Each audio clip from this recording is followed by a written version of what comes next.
Good morning. Thanks for having me on. Well, it's a pleasure to talk to you. Can we start by talking about Manchester, though? Because not only do you know Manchester, obviously, you're from there, you also know this synagogue, don't you?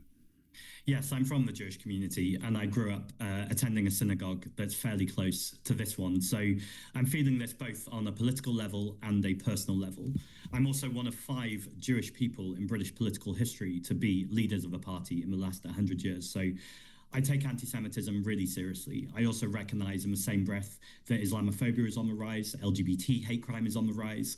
All of these hate crimes are ultimately about minority communities. And we do our best work when it's interfaith, when it's about solidarity, and when we look to bring together community cohesion. You have a deputy leader, Mohsin Ali, who said after October the 7th, people supported the right of indigenous people to fight back, as he put it. And he said of the Israelis, they're not victims, they're occupiers, colonialists, European colonialists. He did apologise later for saying that, but he's also targeted a Leeds-based rabbi. Is he the right person to be a deputy leader of a British political party?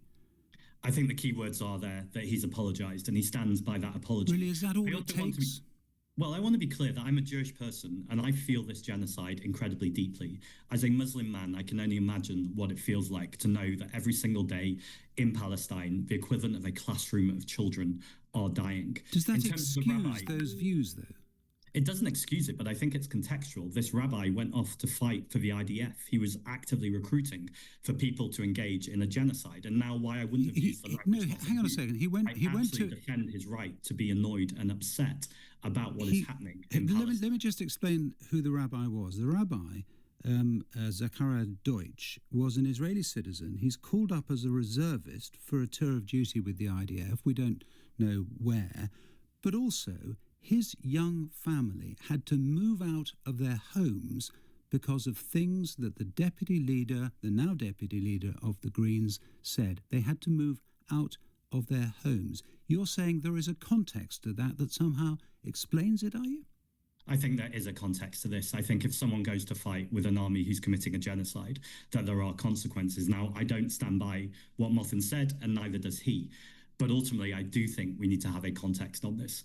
I also think more widely, I want people to know that the Green Party at this conference is focusing on the Middle East, but we also want to bring people's bills down. We want to defend the National Health Service. Well, sure, yeah, but you have focused a lot. I'll get to that in a second, but you have focused a lot. For instance, you've got another councillor in Bristol, Abdul Malik, who shared a video of a Hamas press conference in which Israel was referred to as an animal state.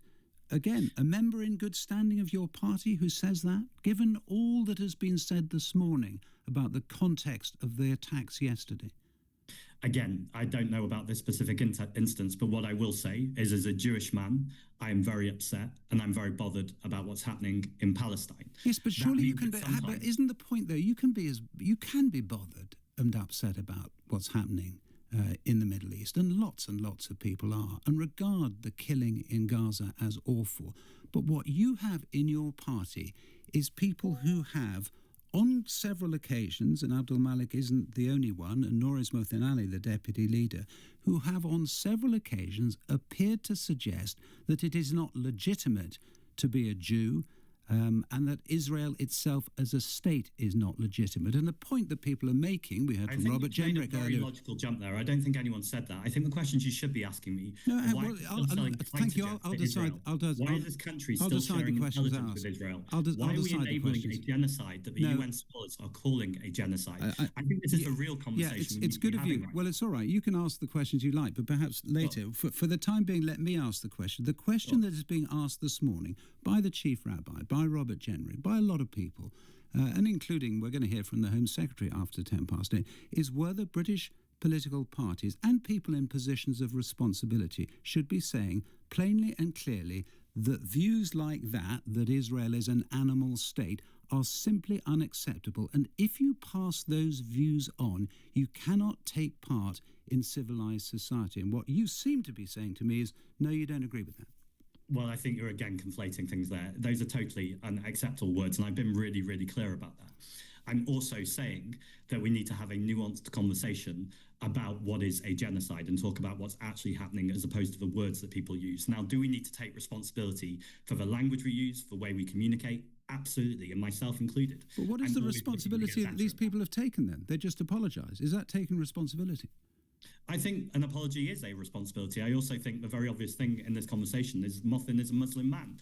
And we know that Islamophobia is also on the rise. He also defends people's right to pray and their faith. He put out a statement yesterday about the anti-Semitic attack that I found emotional, I found moving, and connected with me as a Jewish man. I think all of these things can be true at the same time. You're right. And I think it debases journalism to try and move it to the most basic context. You called yesterday for Mark Rowley, the Commissioner of the Metropolitan Police, to resign for things that had happened at Charing Cross Station. Horrible things that people have said and possibly done. You call for him to resign, but you're not calling for Mothin Ali to resign. Well, Mark Rowley said that the Metropolitan Police weren't institutionally racist and misogynistic at the same time as there was hidden camera footage of people being misogynistic and racist. I think it's quite obvious why the Met Commissioner needs to resign.